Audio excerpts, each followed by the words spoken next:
Hello students, आज के lecture में हम इलेक्ट्रोलाइटिक सेल स्टार्ट करने वाले हैं। तो इलेक्ट्रोलाइटिक सेल और इलेक्ट्रोकेमिकल सेल, ठीक है, दो अलग अलग सेल है ये। तो इलेक्ट्रोलाइटिक सेल के अंदर जो प्रोसेस होता है मैं बोल सकता हूँ कि बिल्कुल अपोजिट होता है इलेक्ट्रोकेमिकल सेल से। ठीक है, कैसे होता है उसको हम देखते हैं। तो वन बाय वन इसके कुछ पॉइंट्स लिखे हैं वो देखते हैं। फर्स्ट पॉइंट में लिखें, the cell in which process of electrolysis is carried out is known as electrolytic cell।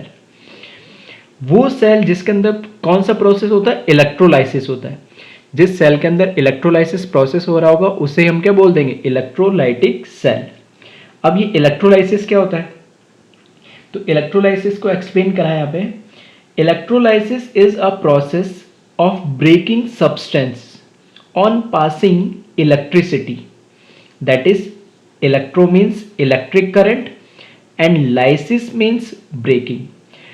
मतलब इलेक्ट्रिक करंट प्रोवाइड करके, ठीक है, इलेक्ट्रिक करंट प्रोवाइड करके किसी सब्सटेंस को, कंपाउंड को ब्रेक करना ही क्या कहलाता है, इलेक्ट्रोलाइसिस। ठीक है, तो process of breaking substance on passing electricity. तो यहाँ पे दो वर्ड से मिलके बनाई इलेक्ट्रोलाइटिक सेल। एक तो इलेक्ट्रो, जो यहाँ पे हमने बताया, जो इसके जिसका मीनिंग क्या होता है, इलेक्ट्रिक करंट, और लाइसिस का मतलब ब्रेकिंग।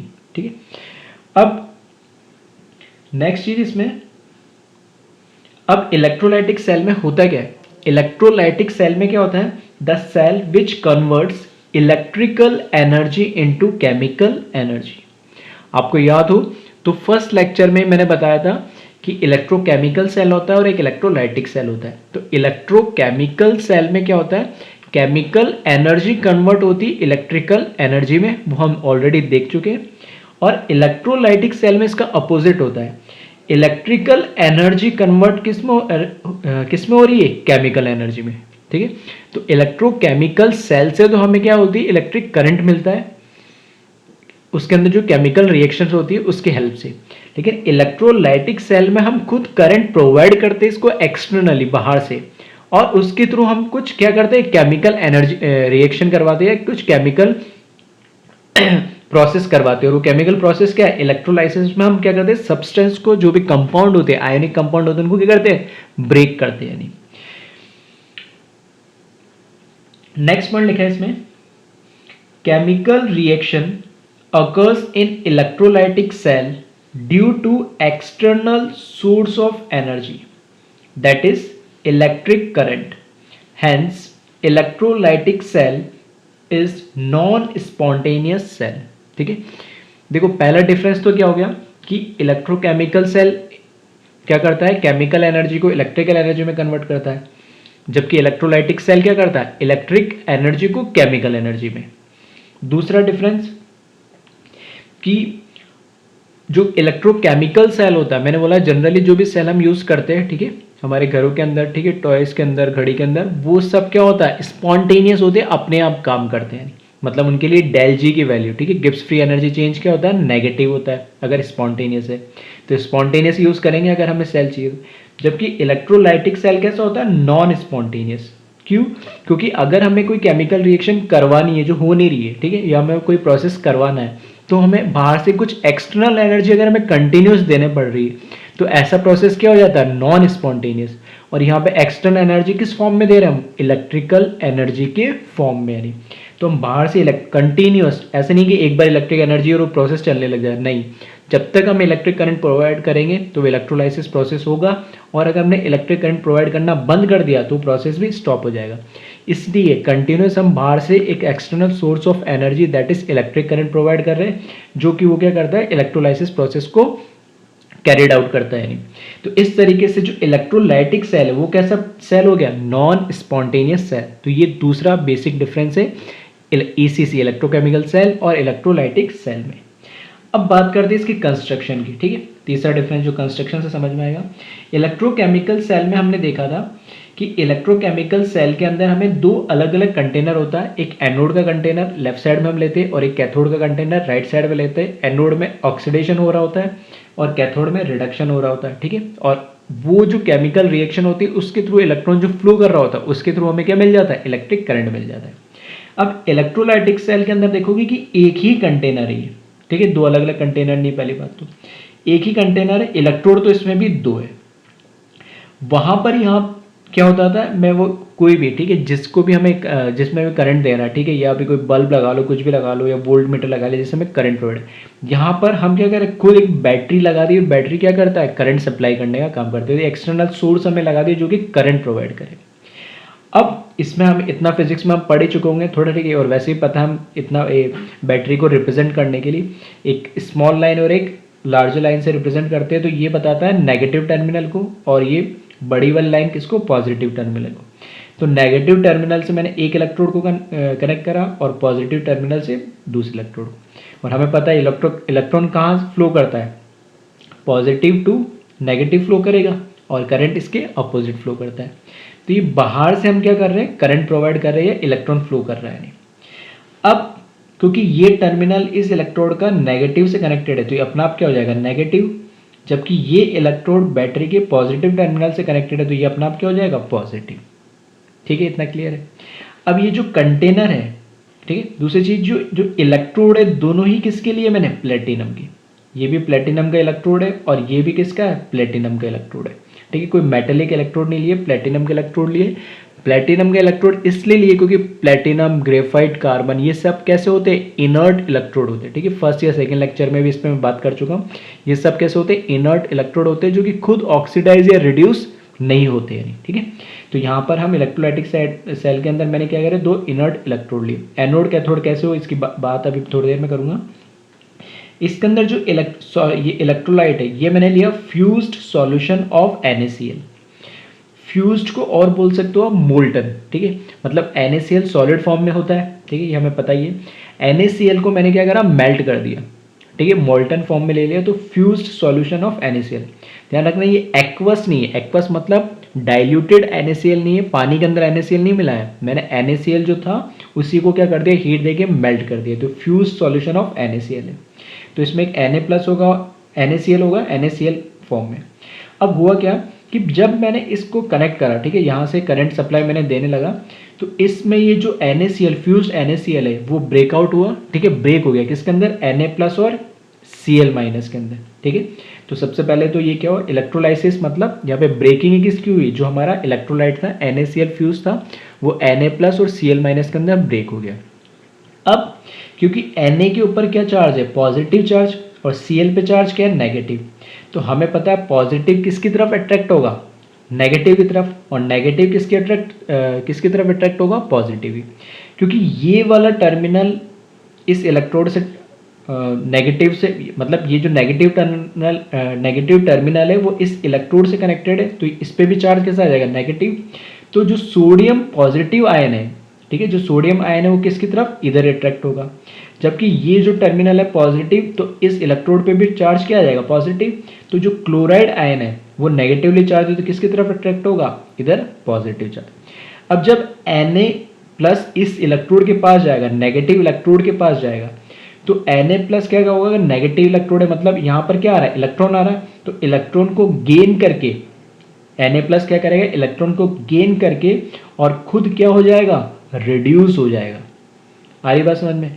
तो यहाँ पे इलेक्ट्रॉन है, तो Na+ इलेक्ट्रॉन को लेके Na सॉलिड बना लेगा और यहाँ पे डिपॉजिट हो जाएगा, और क्या बना लेगा, Na सोडियम सॉलिड।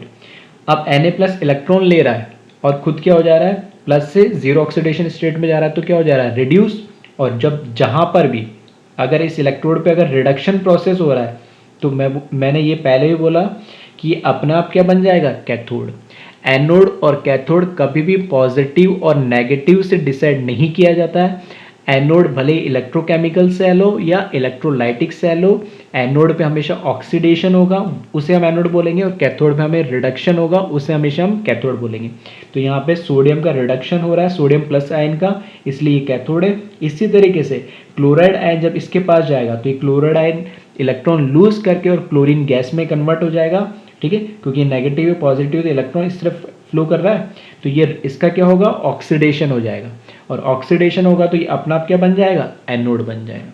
तो वही चीज मैंने यहाँ लिखा है, एनोड जो भी होगा उसमें हमेशा क्या होगा, ऑक्सीडेशन होगा। और यहाँ पर इस केस में अगर मैं बात करूँ तो ये एनाइन है, ठीक है, अभी मुझे नहीं पता ये एनोड है, लेकिन ये एनायन जो नेगेटिव चार्ज है इस पॉजिटिव इलेक्ट्रोड की तरफ अट्रैक्ट होगा, तो पॉजिटिव इलेक्ट्रोड की तरफ अट्रैक्ट हुआ तो ये क्या करेगा, दो क्लोराइड आयन क्लोरीन गैस में कन्वर्ट हो जाएगा और दो इलेक्ट्रॉन लूज कर देगा। तो यहाँ पर देखोगे तो इस पे क्या है, क्लोरीन पे -1 है ऑक्सीडेशन स्टेट, यहाँ पर देखोगे तो 0, तो माइनस से 0 मतलब क्या हो रहा है, ऑक्सीडेशन नंबर बढ़ रहा है, इसका मतलब ऑक्सीडेशन प्रोसेस हो रहा है क्लोराइड आयन का, और ऑक्सीडेशन हो रहा है तो अपने आप ये वाली इलेक्ट्रोड क्या बन गई, एनोड बन गई, इसलिए मैंने इसको क्या बोला, एनोड। जबकि दोनों प्लेटिनम की है, इस पे चार्ज पॉजिटिव है इसलिए मैंने एनोड नहीं बोला, क्योंकि इस इलेक्ट्रोड पे ऑक्सीडेशन हो रहा है इसलिए मैंने इसको क्या बोला है, एनोड बोला है। इसी तरीके से कैथोड की अगर हम बात करें, ठीक है, जो सोडियम आयन है वो कहाँ जाएगा, इस नेगेटिव के पास, क्योंकि इसके पास इलेक्ट्रॉन की कमी है, तो यहाँ से 2 इलेक्ट्रॉन गेन करेगा और वो इलेक्ट्रॉन गेन करके सोडियम सॉलिड में कन्वर्ट हो जाएगा। और यहाँ देखोगे तो इस पर पॉजिटिव चार्ज, सोडियम पे चार्ज 0, ठीक है, तो प्लस से 0 रिडक्शन हो रहा है, तो रिडक्शन हो रहा है इसलिए वो अपना आप क्या बन गया, कैथोड, इसलिए मैंने इसको क्या लिखा है यहाँ पे, कैथोड। ठीक है, तो यहाँ ये जो ठीक है, लोअर क्लासेस में जो जनरली बोलते हैं बच्चे की एनोड हमेशा क्या होता है, पॉजिटिव होगा, या कैथोड हमेशा नेगेटिव होगा, तो वो क्योंकि हम जो लोअर क्लासेस पढ़ते हैं वो स्पेसिफिक इलेक्ट्रोलाइटिक सेल पढ़ते हैं, यानी इसलिए बच्चों की आदत हो जाती है कि एनोड हमेशा पॉजिटिव, कैथोड हमेशा नेगेटिव। तो इसको रटना नहीं है, समझने वाली चीज़ें जो मैं बता चुका हूँ, इलेक्ट्रोकेमिकल सेल में कैसे देखते हैं, वहाँ पे भी ऑक्सीडेशन रिडक्शन से, और यहाँ पे भी किससे, ऑक्सीडेशन रिडक्शन से।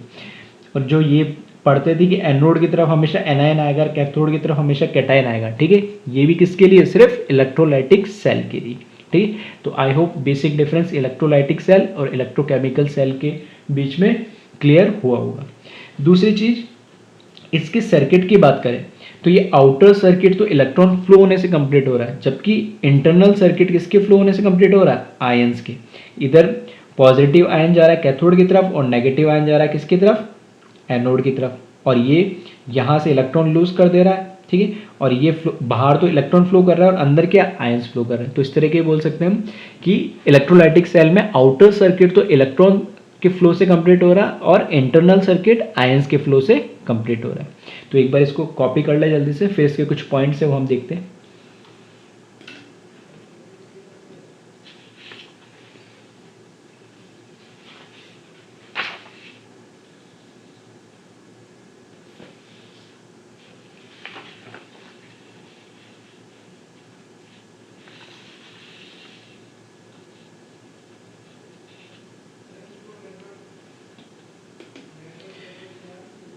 ठीक है, यही पॉइंट जो मैंने अभी समझा है वही लिखा है। Next point, outer circuit is completed by flow of electron and internal circuit is completed by flow of ions. ठीक है, तो आउटर सर्किट इलेक्ट्रॉन के फ्लो से कंप्लीट हो रहा है और इंटरनल सर्किट आयंस के फ्लो से। अब इलेक्ट्रोलाइटिक सेल हम पढ़ चुके हैं अभी और इलेक्ट्रोकेमिकल सेल पहले पढ़ चुके हैं, तो इसमें जो बेसिक एक डिफरेंस है और जो कन्फ्यूजन होता है वो दूर करने के लिए यहाँ पे नोट के फॉर्म में लिखा दिया। एक तो इलेक्ट्रोकेमिकल सेल लिखा और यहाँ इलेक्ट्रोलाइटिक सेल लिखा। अब यहाँ पे मैंने 3 पॉइंट्स लिखे, ठीक है, इन 3 पॉइंट्स को, ठीक है, मैं चाहता हूँ कि इन 3 पॉइंट्स को पहले आप क्या करें, खुद देखें यहाँ पर, और इसके बीच में ये जो 3 पॉइंट मैंने लिखे, ठीक है, इन 3 पॉइंट को आइडेंटिफाई करें कि इन दोनों में क्या क्या होगा। क्या पॉइंट है, मैंने बोला कि जो इलेक्ट्रोकेमिकल सेल है इस पे एनोड, ठीक है, तो एनोड का जो चार्ज है वो क्या होगा, और इलेक्ट्रोलाइटिक सेल में एनोड पे के चार्ज है वो क्या होगा। इसी तरीके से कैथोड का चार्ज क्या होगा इलेक्ट्रोकेमिकल सेल में और कैथोड का चार्ज इलेक्ट्रोलाइटिक सेल में। Flow of electron electrochemical cell में किस और करेगा, एनोड टू कैथोड या कैथोड टू एनोड। इसी तरीके से flow of electron electrolytic cell में किस तरफ मूव करेगा, एनोड टू कैथोड या कैथोड टू एनोड। ठीक है, तो ये जो 3 पॉइंट है मैं तो बता ही दूंगा, एक बार आप वीडियो को पॉज करें यहीं पे और खुद से सोचे और क्लियर करें, ये आइडेंटिफाई करें कि क्या क्या आंसर हो सकते हैं। ठीक है, ताकि ये रटने की चीज़ नहीं, समझने की चीज़ है। ठीक है, रट लोगे फिर भूल जाओगे, फिर कंफ्यूज हो जाओगे। ठीक, तो एनोड पे ऑक्सीडेशन होगा, भले दोनों को कोई फर्क नहीं पड़ता, लेकिन उन पे चार्जेस अलग अलग है या सेम है और क्या होंगे ये तुम्हें पता होना चाहिए। ठीक है, तो आई होप कई बच्चे इस चीज़ को समझ गए होंगे। ठीक है, और किस तरीके से देखना हो मैं बता चुका हूँ। तो एनोड पे इलेक्ट्रोकेमिकल सेल के अंदर हमने देखा था कैसा था, नेगेटिव चार्ज, जबकि अभी देखा आपने इलेक्ट्रोलाइटिक सेल में एनोड कैसा हो गया, पॉजिटिव चार्ज, मतलब उन पे टर्मिनल के चार्जेस कैसे हैं, अपोजिट होते हैं। तो अगर इसका एनोड नेगेटिव है तो कैथोड अपने आप क्या हो गया, पॉजिटिव होगा, और इसका कैथोड क्या हो जाएगा, नेगेटिव। इसको अगर ध्यान से देखा हो किसी ने, फ्लो ऑफ इलेक्ट्रॉन को, तो जो फ्लो ऑफ इलेक्ट्रॉन होता है इलेक्ट्रोकेमिकल सेल में, ठीक है, अगर नहीं क्लियर हुआ हो तो पुराना वीडियो लेक्चर भी देख सकते हो और नोट्स भी देख सकते हो, ठीक है, फर्स्ट लेक्चर के, वहां से क्लियर हो जाएगा कि फ्लो ऑफ इलेक्ट्रॉन यहाँ पर भी एनोड टू कैथोड होता है, जबकि इलेक्ट्रोलाइटिक सेल में भी अभी मैंने बताया था कि एनोड टू कैथोड ही इलेक्ट्रॉन फ्लो कर रहे हैं, ठीक है। तो ऑब्जेक्टिव टाइप में क्वेश्चन में इस तरीके से कई बार पूछ लेता है, 4 ऑप्शन देखिए कि विच वन इज इनकरेक्ट या विच वन इज करेक्ट, ठीक है। तो वहाँ पर ये चीज़ कन्फ्यूजन ना हो, ठीक है, इसलिए मैंने एक बार दोनों को एक साथ ले लिया पैरेलली, ताकि क्लियर हो जाए सारी चीज़। अब बात करते हैं कुछ इलेक्ट्रोलाइटिक सेल में, हम आगे बढ़ते हैं और इसके कुछ 2 तरीके से हम स्टडी करेंगे इलेक्ट्रोलाइटिक सेल की। एक करेंगे हम क्वालिटेटिव और एक करेंगे हम क्वांटिटेटिव। क्वालिटेटिव में तो हम ये देखेंगे कि हमारे जो रिएक्शंस हो रही है एनोड या कैथोड पे, वो रिएक्शंस क्या हो रही है और हमें एनोड या कैथोड पे प्रोडक्ट्स क्या मिल रहे हैं, ठीक है। अभी जैसे लास्ट अभी जो मैंने एग्जांपल लिया था फ्यूज सॉल्यूशन ऑफ NaCl का, तो अगर मैं बोलूँ एनोड पे मुझे क्या प्रोडक्ट मिल रहा है तो क्लोरीन गैस, कैथोड पे क्या प्रोडक्ट मिल रहा है तो मुझे सोडियम मिल रहा है, ठीक है, इस तरीके से। अब ये तो हुआ कि क्वालिटेटिव के अंदर हम क्या देखेंगे, एनोड और कैथोड पे क्या प्रोडक्ट्स मिल रहे हैं, ठीक है, और क्या ओवरऑल रिएक्शंस उसमें हो रही है। क्वांटिटेटिव में हम देखेंगे कितना करंट की रिक्वायर्ड होगी, ठीक है, कितना ग्राम बनेगा, कितना वेट यूज होगा, वो सब कैलकुलेटेड पार्ट किस में आ जाएगा, क्वांटिटेटिव। तो इस इलेक्ट्रोलाइटिक सेल को हम 2 पार्ट में पढ़ेंगे। तो अभी बात कर रहे हैं हम किसकी, क्वांटिटेटिव। तो क्वांटिटेटिव एस्पेक्ट ऑफ इलेक्ट्रोलाइसिस, यहाँ पे फर्स्ट पॉइंट लिखा है मैंने, टू डिटरमाइन क्वालिटी, ठीक है, ठीक है, qualitative aspect of electrolysis to determine quality और nature of products formed at anode and cathode during electrolysis as well as to analyse reaction taking place at anode and cathode, ठीक है। तो anode और cathode पे क्या products मिल रहे हैं और वहां पर क्या रिएक्शंस हो रही है, उसका हम एनालाइज करेंगे इस टॉपिक में। नेक्स्ट पॉइंट, इसमें कुछ जो नेक्स्ट पॉइंट है, कुछ 3-4 जो पॉइंट मैंने लिखे बहुत इंपॉर्टेंट है। इस क्वालिटेटिव जो एनालिसिस या एस्पेक्ट है इलेक्ट्रोलाइसिस को, इसको समझने के लिए एक एक पॉइंट बहुत, ठीक है, इंपॉर्टेंट है, तो उनको याद रखने, सिर्फ पॉइंट बताने के लिए नहीं, उसको याद रखना है, क्योंकि इंप्लीमेंट करना पड़ेगा आपको कई जगह नहीं। तो इसमें नेक्स्ट पॉइंट मैंने लिखा है, unless otherwise mention always consider inert electrodes at both anode and cathode like platinum। तो अभी लास्ट एग्जांपल जो मैंने अभी इलेक्ट्रोलाइटिक सेल आपको समझाया था, उसमें देखोगे तो एनोड भी प्लेटिनम का था और कैथोड भी किसका था, प्लेटिनम का बना था। तो इलेक्ट्रोलाइटिक सेल में ध्यान रखना, जैसे इलेक्ट्रोकेमिकल सेल में तो आपने क्वेश्चंस भी करे तो उसमें पता लग गया होगा कि इलेक्ट्रोकेमिकल सीरीज के अकॉर्डिंग आप किसी का भी एनोड और कैथोड बना सकते हो, ठीक है, वो डिपेंड करता है मेटल कौन सा लिया तो वो एनोड बन जाएगा, अबव वाला एनोड बनेगा और बिलो वाला एलिमेंट क्या बन जाएगा, कैथोड। लेकिन यहाँ पर इलेक्ट्रोलाइटिक सेल जो है उसमें जनरली हम इनर्ट इलेक्ट्रोड मतलब खुद जो ना तो ऑक्सीडाइज होता है ना खुद रिड्यूस होता है, लाइक प्लेटिनम हुआ, कार्बन हुआ, ग्रेफाइट हुआ, ठीक है, लेकिन मैक्सिमम केस में हम प्लेटिनम को ही यूज़ करते, कार्बन या ग्रेफाइट का यूज़ नहीं करते। तो अगर कहीं पे, ठीक है, अगर किसी इलेक्ट्रोलाइटिक सेल में अगर कुछ भी मेंशन नहीं कर रखा हमें एनोड या कैथोड के बारे में, तो हमेशा हम क्या कंसिडर करेंगे, एक इनर्ट इलेक्ट्रोड, और जनरली वो कौन सी होती है, प्लेटिनम की, ठीक है। इसको कॉपी कर ले और फिर नेक्स्ट कुछ पॉइंट और देखते हैं हम।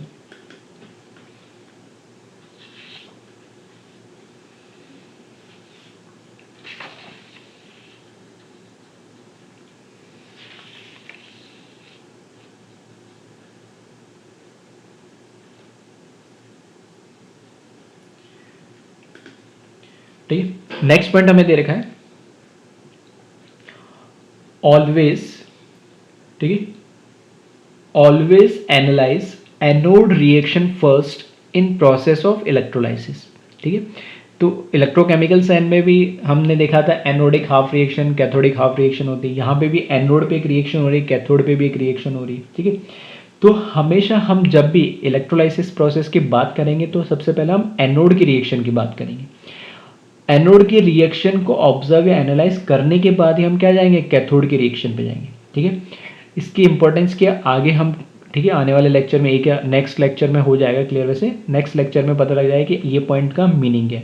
लेकिन हमेशा ध्यान रखना, पहले हम क्या एनोड की रिएक्शन की बात करेंगे, उसके बाद क्योंकि एनोड पे अगर कुछ रिएक्शन हो रही होगी, ठीक है, अब ये आने वाला एक पॉइंट उससे मैं क्लियर कर दूंगा कि अगर हमें कोई, जनरली मैंने बोला कि अगर कुछ मेंशन नहीं कर रहा तो हम क्या लेंगे, हमेशा प्लेटिनम का इलेक्ट्रोड। लेकिन अगर कभी मेंशन कर दे कि ये कोई मेटल का हमें इलेक्ट्रोड या एनोड लेना है, तो उस एनोड की ऑक्सीडेशन को भी हमें क्या करना पड़ेगा, कंसिडर करना पड़ेगा। फॉर एग्जांपल जैसे हम इलेक्ट्रोकेमिकल सेल में करते थे कि एनोड खुद ऑक्सीडाइज हो रहा होता है नहीं, ठीक है, तो यहां पर भी इसका मीनिंग यही है कि ये पॉइंट उसी के रेफरेंस में कि अगर हमें इलेक्ट्रोड मेंशन नहीं कर रखा तब तो कोई प्रॉब्लम नहीं, इनर्ट मानेंगे, प्लेटिनम के मानेंगे। लेकिन अगर मान लो कोई, जैसे उसने बोल दिया कि एनोड कॉपर का बना है, जिंक का बना है, सिल्वर का बना है, किसी भी मेटल का बना हुआ है, तब हम क्या करेंगे कि एनोड के अंदर, ठीक है, एनोड का अंदर जो ऑक्सीडेशन हो रहा होगा वो ऑक्सीडेशन किसी एनोड पे कौन आएगा, एनायन आएगा, तो एनोड पे एनायन का ऑक्सीडेशन नहीं करेंगे हम, उस एनोड जो खुद मेटल की बनी हुई है उसका ऑक्सीडेशन करा देंगे, जैसे इलेक्ट्रोकेमिकल सेल में कराते हैं, ठीक है।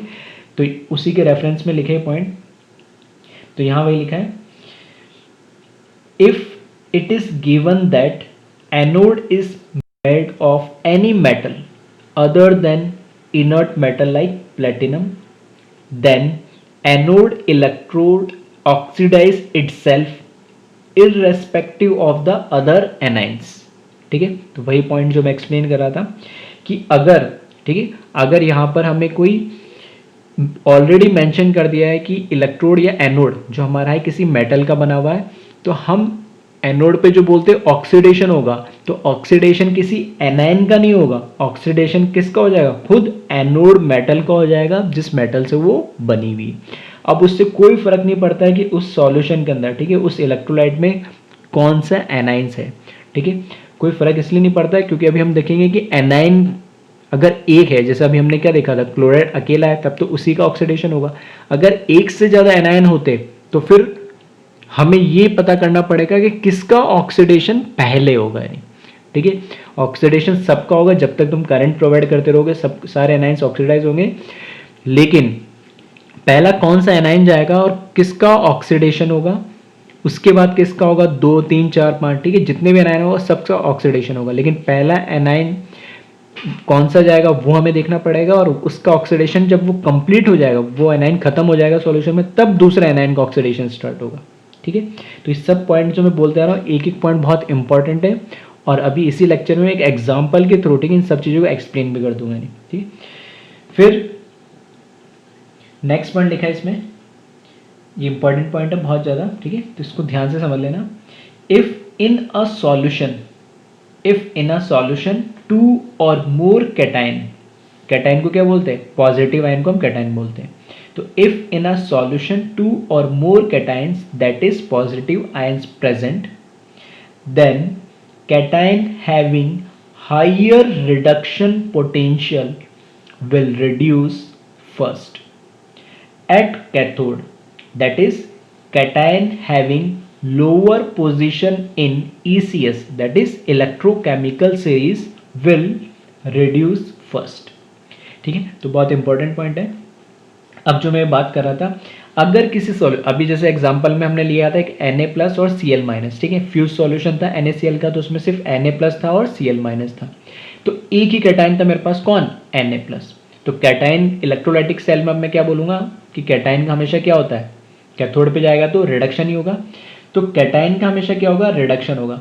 लेकिन अब एक ही कैटाइन है तब तो कोई प्रॉब्लम नहीं, उसी का होगा, लेकिन एक से ज्यादा कैटाइन है, ठीक है, तो 2 या 2 और मोर कैटाइन है, तब किसका रिडक्शन होगा वो कैसे डिसाइड करेंगे हम, cation having higher reduction potential. Obvious सी बात है भाई, कैटाइन का क्या होगा, कैटाइन का जाएगा कैथोड पे, और कैथोड पे क्या होगा, रिडक्शन।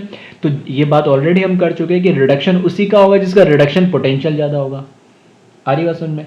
तो हमें देखना है कि रिडक्शन पोटेंशियल किसका ज्यादा है, जिसका रिडक्शन पोटेंशियल ज्यादा है वो पहले रिड्यूस हो जाएगा, ठीक है।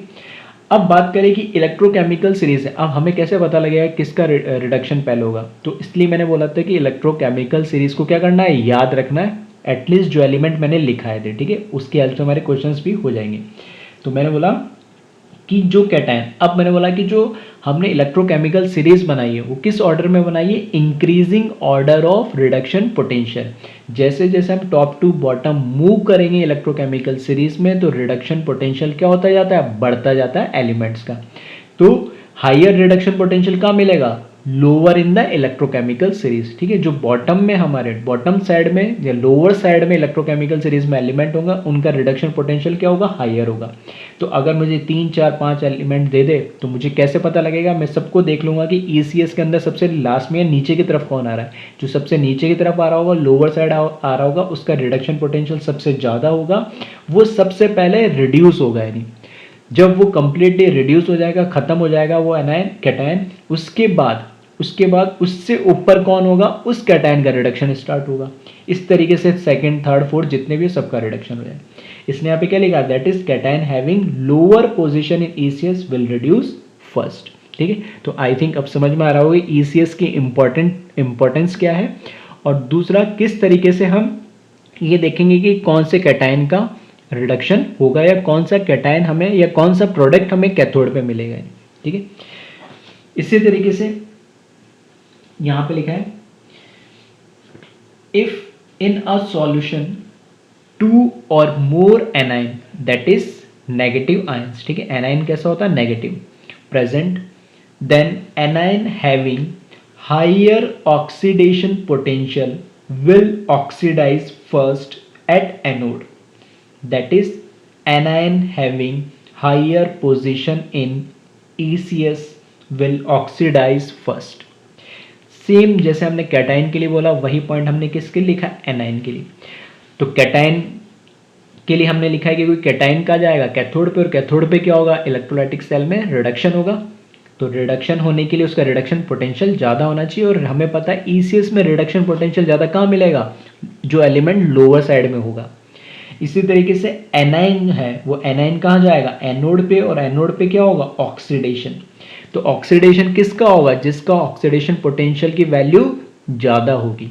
और ऑक्सीडेशन पोटेंशियल की वैल्यू ज़्यादा कहाँ मिलती है ईसीएस में, जो टॉप में मिलेगा, अपर साइड में मिलेगा। ठीक है, तो वही लिखा है, that is anion having higher position ECS. तो जो सबसे टॉप में 2 3 4 जितने भी एलिमेंट हमें गिवन दे रखे होंगे, तो उसमें सबसे टॉप में जो एलिमेंट होगा उसका क्या होगा, ऑक्सीडेशन सबसे पहले होगा।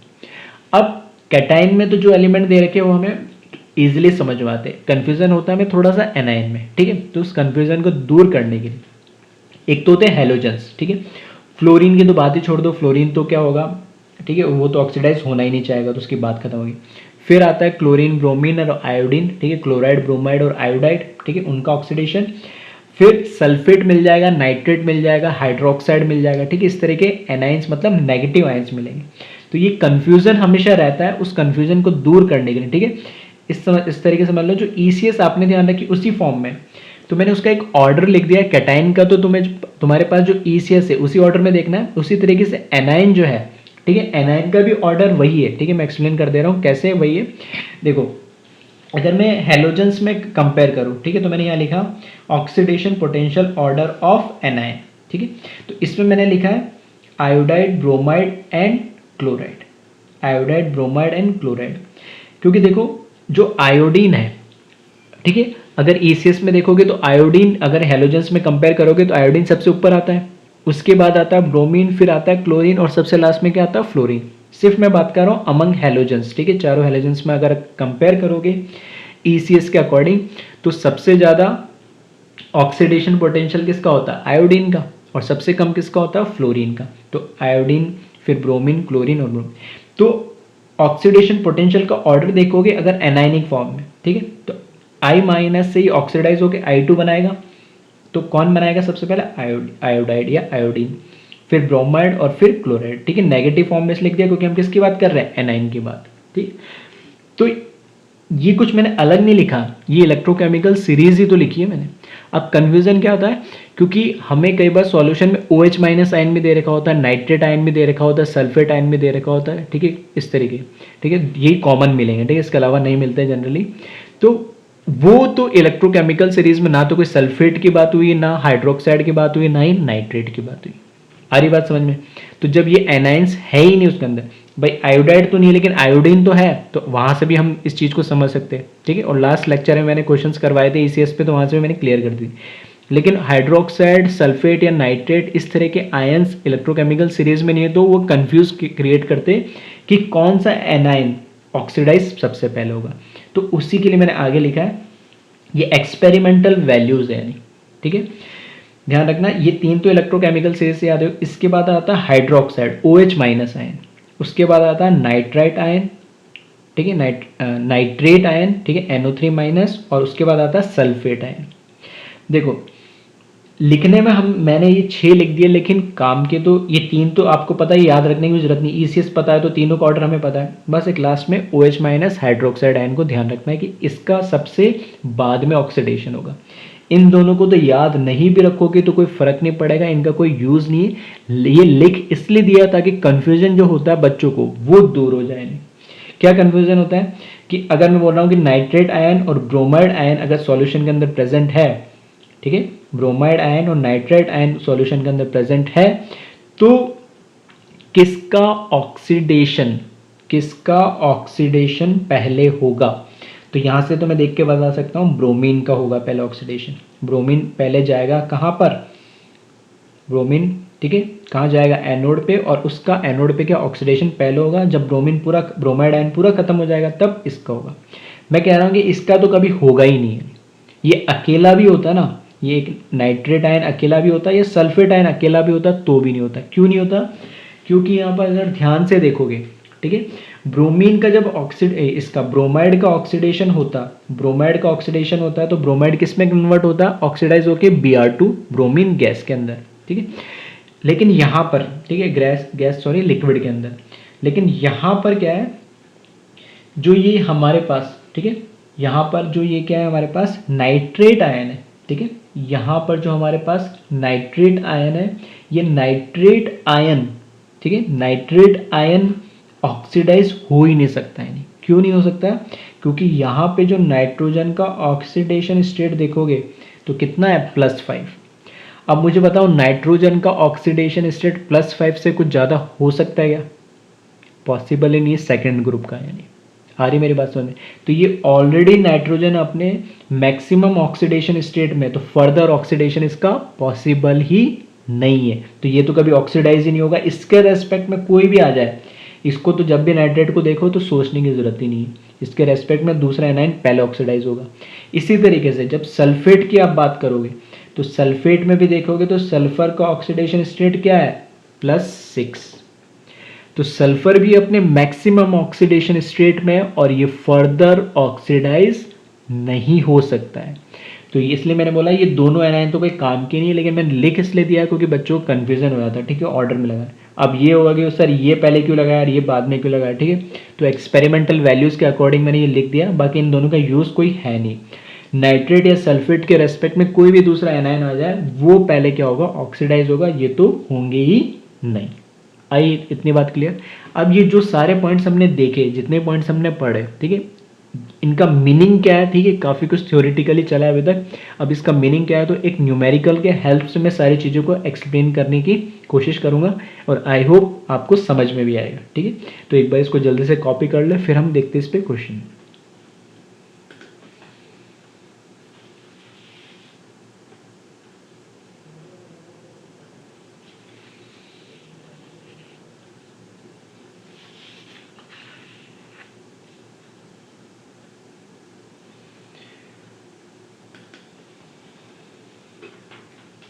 ठीक है, क्वेश्चन आपको दिख रहा होगा। Determine product at anode and cathode, ठीक है, and effect on pH of following compound on electrolysis, ठीक है। इलेक्ट्रोलाइसिस प्रोसेस के अंदर हमें एनोड और कैथोड पे क्या प्रोडक्ट बनेगा वो बताना है। दूसरा, जो हमारे पास इलेक्ट्रोलाइसिस प्रोसेस हो रहा है, तो उस इलेक्ट्रोलाइसिस प्रोसेस के अंदर कुछ ना कुछ इलेक्ट्रोलाइट तो होगा ही, तो उस इलेक्ट्रोलाइट की पीएच पे क्या इफेक्ट हो रहा है? क्या पीएच उसका बढ़ रहा है, क्या पीएच उसका कम हो रहा है, या पीएच में कोई चेंज नहीं आ रहा है, ये भी हमें बताना है, ठीक है। तो ये बहुत सारे अलग अलग टाइप के क्वेश्चंस बनते हैं, मैंने सबको एक ही, ठीक है, क्वेश्चन में ले लिया ताकि सारी चीज़ें एक साथ क्लियर हो जाए। अब मैंने बोला फॉलोइंग कंपाउंड्स, मतलब मैंने यहाँ पे क्या कंपाउंड्स लिख दिए बहुत सारे।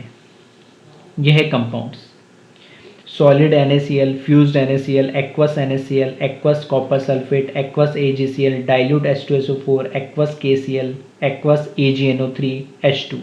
ठीक है, तो ये सारे अलग अलग कंपाउंड ले लिए। ठीक है, एक ही क्वेश्चन में बहुत सारे पार्ट ले लिए, सब चीज़ें क्लियर हो जाए एक साथ। अब ठीक है, तो इस क्वेश्चन को सॉल्व करने के लिए, ठीक है, मैंने एक टेबुलर फॉर्म में इस क्वेश्चन को सॉल्व करवा रहा हूँ। ठीक है, तो अलग अलग करने की जरूरत ना पड़े, एक साथ हम इसको पूरे को सॉल्व करेंगे। अब मैंने यहाँ पे क्या 4 कॉलम बना दिए। पहले के अंदर मैंने लिखा आयंस, मतलब जो भी हमारे पास कंपाउंड है उसके अंदर आयंस कौन कौन से होंगे वो लिखूंगा पहले मैं, टोटल जो भी टोटल कैटायन या टोटल एनायन सारे आयंस। ठीक है, पॉजिटिव नेगेटिव सारे। फिर मैं यहाँ लिखूंगा एट कैथोड, मतलब कैथोड पे क्या प्रोडक्ट बन रहा है, और एट एनोड का मतलब एनोड पे क्या प्रोडक्ट मिलेगा, और इफेक्ट ऑन पीएच, क्या पीएच सेम रहेगा, क्या पीएच बढ़ेगा या पीएच कम होगा। ठीक है, तो इसको स्टार्ट करते हैं। फर्स्ट देखिए सॉलिड NaCl, देखो सिर्फ सॉलिड NaCl दे दिया, मतलब सॉलिड NaCl का मतलब क्या है कि सॉलिड फॉर्म में तो मुझे कैटायन और एनायन थोड़ी मिलेगा, ये तो कब मिलेगा जब वो फ्यूज्ड हो, मोल्टन स्टेट में हो या एक्वस फॉर्म में हो, तभी तो हमें क्या मिलेगा, कैटायन और एनायन अलग मिलेगा। सॉलिड NaCl में तो मुझे कोई आयंस मिलेगा ही नहीं।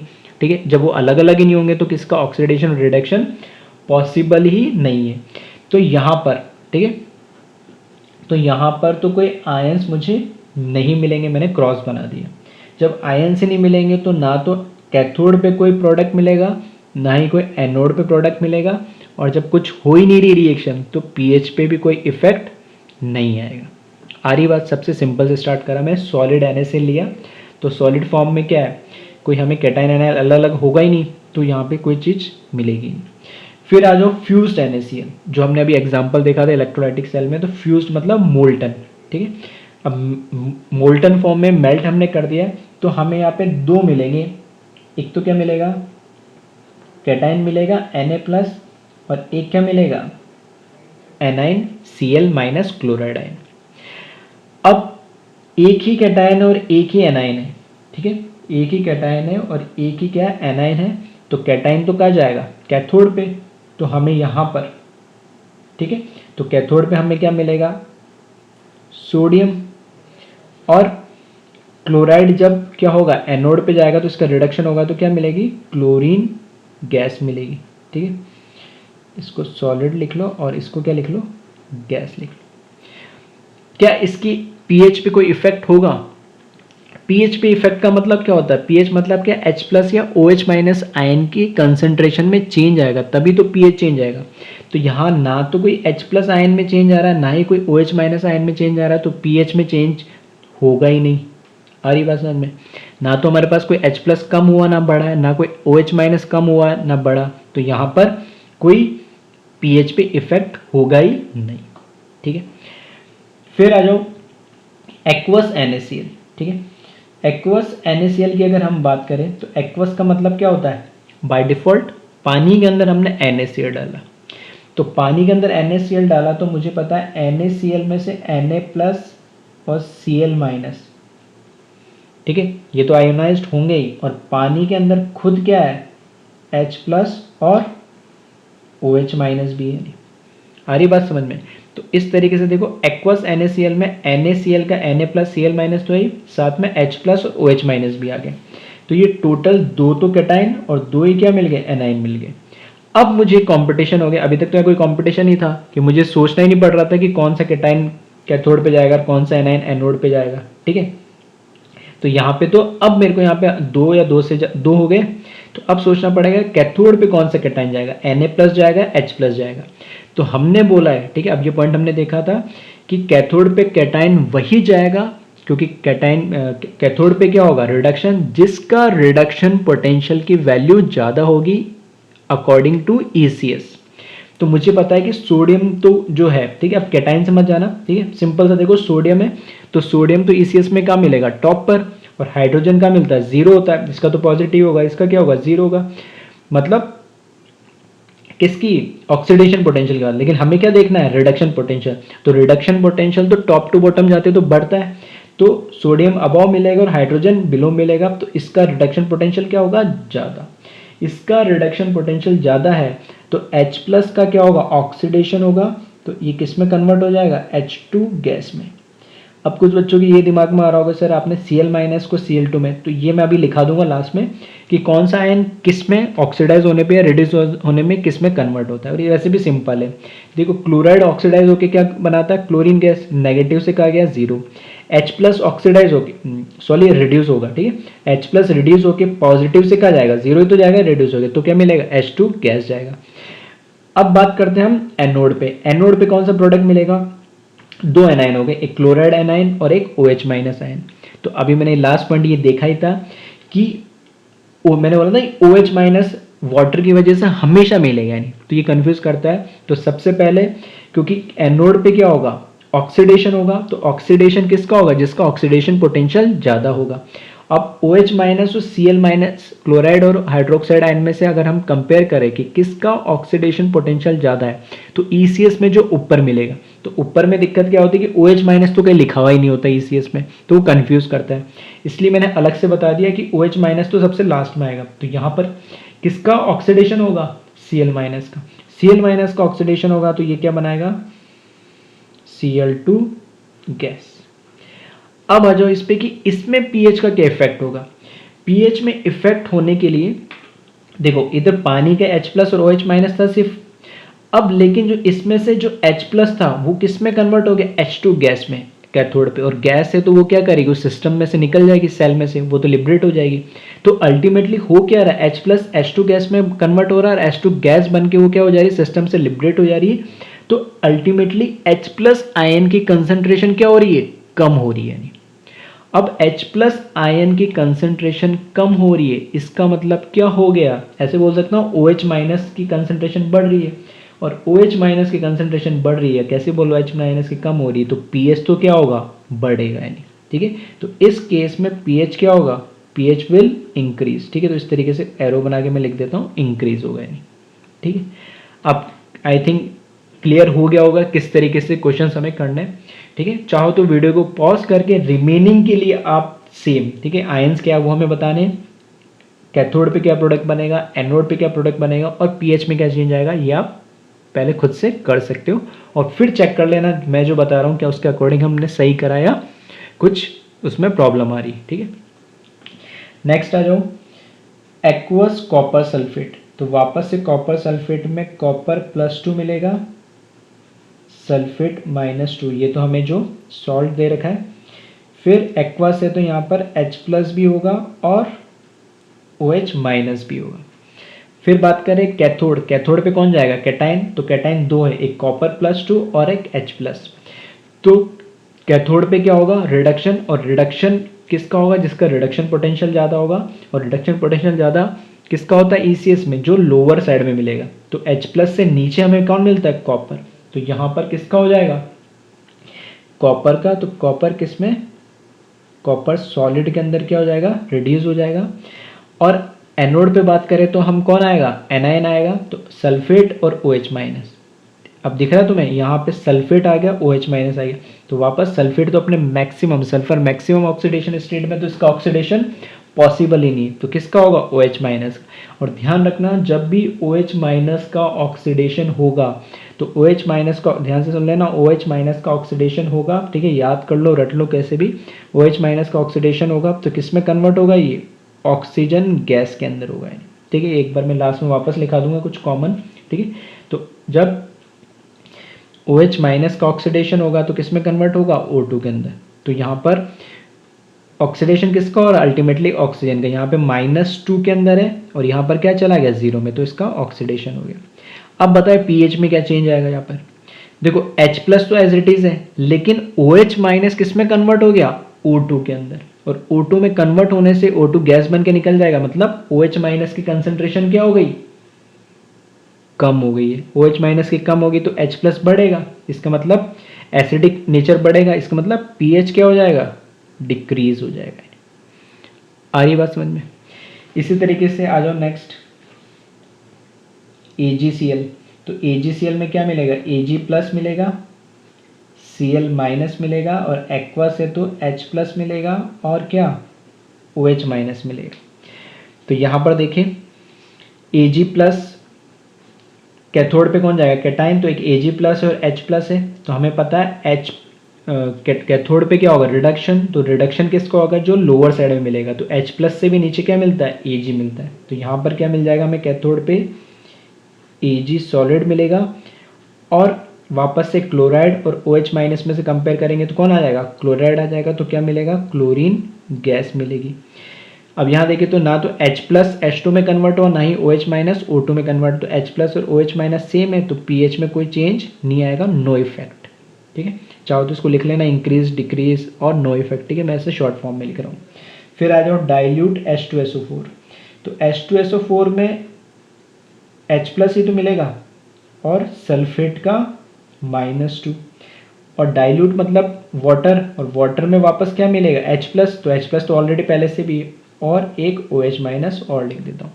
इसका मतलब क्या होगा कि यहाँ पर कैटाइन तो एक ही है, एनाइन दो हो गए, यानी तो एक कैटाइन है तो अकेला कैटाइन है तो अब कोई कंपैरिजन की बात ही नहीं हुई, कंपटीशन रहा ही नहीं किसी के बीच में, तो अकेला कैटाइन जाके किस में कन्वर्ट हो जाएगा H2 गैस में ऑक्सीडेशन होने के बाद, सॉरी रिडक्शन होने के बाद। ठीक है, और एनाइन जो है एनाइन कहाँ जाएगा एनोड पे, और एनोड पे क्या होगा ऑक्सीडेशन, तो वापस सल्फेट आ गया, तो इसके सल्फेट के कंपैरिजन में जो दूसरा एनाइन होगा वो होगा ही, इसका तो ऑक्सीडेशन पॉसिबल नहीं है, तो OH माइनस किस में कन्वर्ट हो जाएगा O2 गैस के अंदर।